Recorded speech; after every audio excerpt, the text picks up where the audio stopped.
Auschwitz, 1944. 2 people, 2 barracks. They probably never met inside the camp.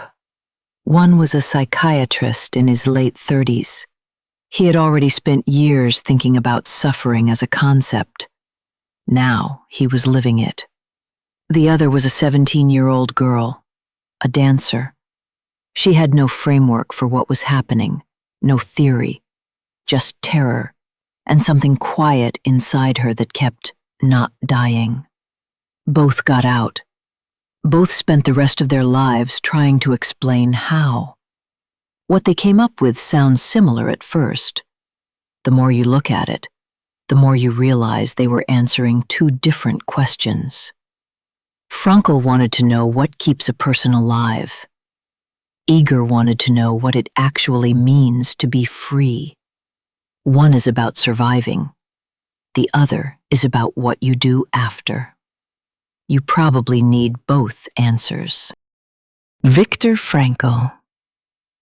Born Vienna, 1905.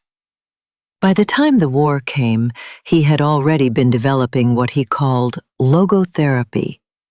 The idea that the deepest human need is not pleasure or power, but meaning. He lost almost everything in the camps. His wife, his parents, a manuscript he had worked on for years and sewn into his coat lining, discovered and destroyed his first day. He survived 4 camps, Auschwitz among them. After the war, he sat down and wrote. 9 days. The book became one of the most widely read of the century. Man's Search for Meaning. Edith Eger. Born 1927 in Kassa, Hungary. She was 16 when she arrived at Auschwitz. Her mother was sent to the gas chamber the same afternoon. On her first night, Mengele asked if she could dance. She danced. She imagined herself on a concert stage. She was standing in hell. She survived.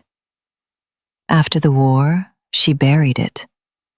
Married, moved to America, raised 3 children. Performed being fine for 30 years. At 42, she went back to school, became a psychologist, then spent 5 decades helping people do what she had struggled to do herself. Get actually free. Frankl. Why meaning keeps you alive. His argument is not complicated. A person can endure almost anything if they can find some reason for it. Not why it happened. That question often has no answer. But what it might mean. What it asks of them. He watched people in the camps. The ones who collapsed fastest were rarely the physically weakest. They were the ones who stopped seeing any point. The ones who held on longest usually had something. A person waiting, a task unfinished, a belief that their suffering was not random noise. Those who have a why to live can bear almost any how. He borrowed that line from Nietzsche. In Auschwitz, it stopped being philosophy. Meaning, he said, could come from work, from love, or from suffering itself, specifically from the attitude you choose when you face something you cannot change. That last one is the hardest. It is also the one that travels. Eger. Why meaning is not enough. Eger knew Frankl. She called him a mentor. She agreed with most of it. But she kept seeing something in her patients he did not fully address. People who had survived terrible things, who were now safe, fed, loved, who had built whole lives, and who were still not free, still running the old tape, still punishing themselves for things from decades ago. still waiting for some external permission to feel okay. Frankl asked what sustains us during suffering. Eger asked what prevents us from living after it. Her answer was uncomfortable. The biggest prison is the one we build inside our own head. She was not talking about optimism. She spent years unable to do this herself. She was talking about something more specific. The moment you stop waiting for circumstances to change before you allow yourself to live. That moment is not given to you. You have to choose it. Over and over, probably. Here is the strange thing. They came from different directions and arrived at almost the same place.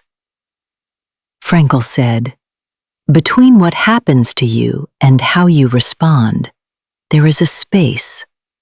Your freedom lives in that space." Eger said, "No one can reach your inner life. Not a guard, not a person who hurt you, not a past you cannot change. That part is yours." Both of them, inside the worst thing humans have built for each other, found the same small, indestructible thing. Not their health, that was being destroyed. Not their relationships, those were taken. Something else. The capacity to decide, even in that, who to be. Everything can be taken from a man, but one thing, the last of the human freedoms, to choose one's attitude in any given set of circumstances. Frankl wrote that. Eger spent 97 years proving it. And both of them kept coming back to the same observation. Most people do not know this freedom exists until everything else is gone, which is a strange and somewhat awful thing to have to learn the hard way. You are probably not in Auschwitz, but you might be somewhere that feels like a prison, a version of yourself you cannot seem to move past, a loss that never really healed, a story you keep telling yourself about why things cannot be different. Frankl's question is, what could this mean? Not why did it happen? That may have no answer. But what does this ask of you? What can you make it mean for who you become? Eger's question is harder. Are you still living inside the wound? Are you waiting for something outside to change before you give yourself permission to live? An apology, a sign, a better set of circumstances. She would say the door is already open. Most people just keep looking at the wall. Frankl's question helps you survive what is happening. Eger's question helps you stop carrying it after. You probably need to sit with both. Two people in the same camp, decades of work between them, thousands of patients. In the end, neither of them had a technique, not really. What they had was a conviction that inside every person, underneath everything that has happened to them, there is something that cannot be taken, something small and persistent, the ability to decide who to be. Most of us discover it late. Some only find it when everything else is gone. But it is there.